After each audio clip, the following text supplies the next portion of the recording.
Alright, second episode of Naked or No. Bretonnia. The basic lord. Don't know why you would ever take him. Stop and reconsider. Stop it. I see you. I see you. I know the camera's over here, but my screen's over here. You stop it. Don't take this fucking lord. He's a piece of shit. If you were... Oh god, if you were. Barded Warhorse is probably not a great option, but if you don't want to get caught in the sky, I guess. Pegasus versus Hippogriff. Pegasus has 140 armor piercing. Hippogriff has 290, so probably want the Hippogriff. You also get Terror. You don't get Blood Roar. Other than that, you're chilling. If he's going to be on his Hippogriff, I would recommend Foe Seeker. How much is Deadly Onslaught? Deadly Onslaught on him is pretty cheap. I would take it. Stand your ground. Sword of Anti-Heroes, not the Crown of Command. So why all that stuff? Crown of Command is too expensive. It's just not worth it. Nothing on this roster is really going to go anywhere. Crown of Command could be situationally useful if you throw it on like Felix or Paladin. So, okay, instead of never, I'll say situational, but situational leading on never. So why take all this shit on him? Because if you're going to take a combat basic lord, you want to win the fight. And his melee defense is only 34, so you're going to need that stand your ground to get your melee defense up so you don't take a ton of damage. And if you're taking the Hippogriff, you really want to buff up your damage so you can hit him hard, hit him quick, and get out. Lord sucks, though. Don't know why you take him. Don't do that. Stop it. Alberic, Barded Warhorse, or Tempete. Just go with Tempete. You gain health, which is good. You lose your shield, which is a little odd. But other than that, nothing is significant enough to make up for the terror you get. For 350 more gold, you're getting terror, and you're getting 290 armor piercing as opposed to 150. So I would always take Tempete. That's just me. Spirit of the Tempest. Charge bonus and speed. How much is it? 147? I would take it off. Its effect range isn't that far, and 10% of both those things isn't that great for 147. So that changes your speed from 100 to 110, which isn't really going to change anything. Like, that would help you catch, like, Azhag, but that's it. When instead, you could take Foe Seeker, get 25% speed for half the money, and get Vigor back, which recently I've been in love with Foe Seeker, so do that. Rally is generally good. 72 gold, it's pretty good. I like it. Heroic Killing Blow, 150, it's pretty good. Braid of Bordalo is very good, but the same thing we talked about in the Beastman video with Malagor. Try to play with your team for that. Because 220, it's not worth it just for Alberic. So he needs some friends. But this buff is good enough that I recommend taking it. I just recommend don't have Alberic fly off in the middle of nowhere. Have him fight with his team. The Wrath of Banon is weird.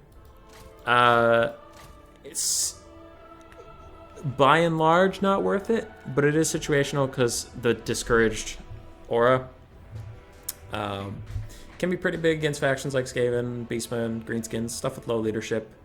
That can be pretty big. So that's situational. Alright, Rapunzel. I love Rapunzel. Probably don't take her. She'll lose you a lot more games than she'll win you, but if you do take her... there are arguments for both foot and horse. There's nothing that special about her horse. So if you want a foot lord, be a foot lord. If you want her on a horse, take her horse. It's only 250. It's pretty easy. Fleur-de-lis banner... For 232, 10 melee attack and 10 melee defense for everyone around her, I would take that. I think it's really good. Halo of Maidenly Wrath, similarly, for 150 gold. Also think it's quite good. I forgot to say at the start of the Beastman... I said it at the start of the Beastman video, but not this one. These are my opinions, man. If you don't like them, too bad. You can just ignore me. I also like this for the Blinded, so you can be in a fight with someone and for 10 seconds give them minus 24 melee attack and melee defense. That can be pretty nice. Sword of Lyonesse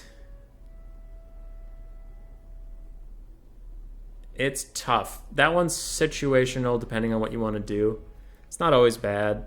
The 40 melee attack can be a little overkill.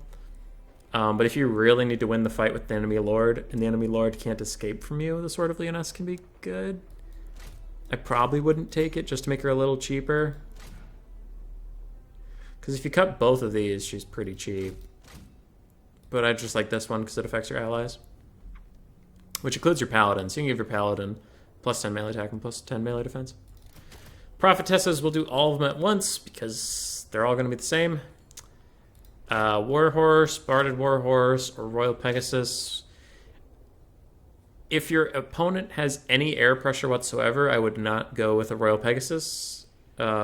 She's just very fragile. You can see she has 15 armor up there.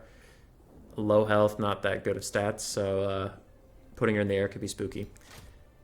Warhorse, probably want the Warhorse for the speed. The difference between 15 armor and 40 armor is so low that it's not going to matter for the extra 50 gold. I just save yourself 50 gold.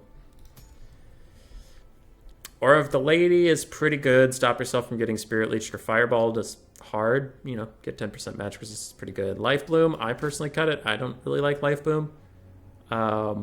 It's all about healing your whole army, but as Bretonnia, most of your army sucks. So you don't really care if they get healed or not. Like, you're healing some peasant mobs. That's neat. That's exciting. I wouldn't. That's just for lore of life. The other lore is whatever.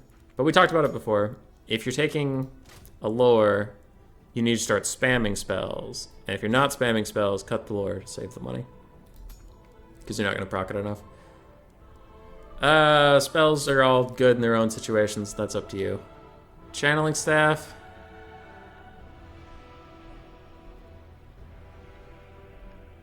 Generally, I don't think it's worth it. For only 15 seconds. Yeah, I don't think it's worth it. Salt of Stone is worth it. It's super good. It's maybe the only reason to take this lord, but you shouldn't. You still shouldn't take her, but Salt of Stone's really good. Alright, King Lewin. Don't know why you would take him on his Pegasus over Biaki. So if you want him on the ground, take him on his Warhorse. If you don't want him on the ground, take him on Hippogriff or Biaki. And if you're going to take him on his Hippogriff, probably just take him on Biaki. The stats are better for 150. 10 more melee defense is actually pretty huge. Yeah, take him on Biaki. Alright. Latest champion. For only 63 gold, and it's his regen item. Definitely take that. It gets disabled if he ever routes, though, so be careful about that.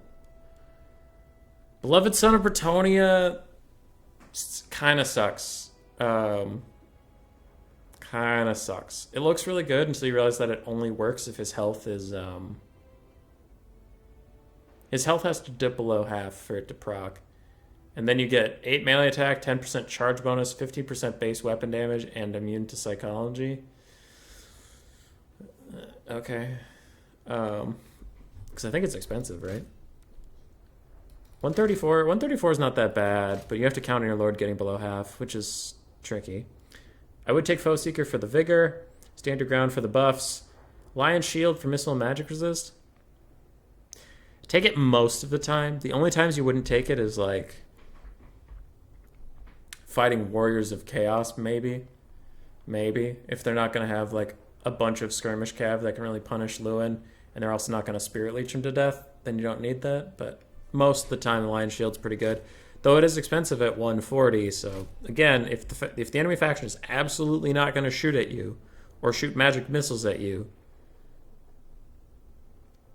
then you can cut it.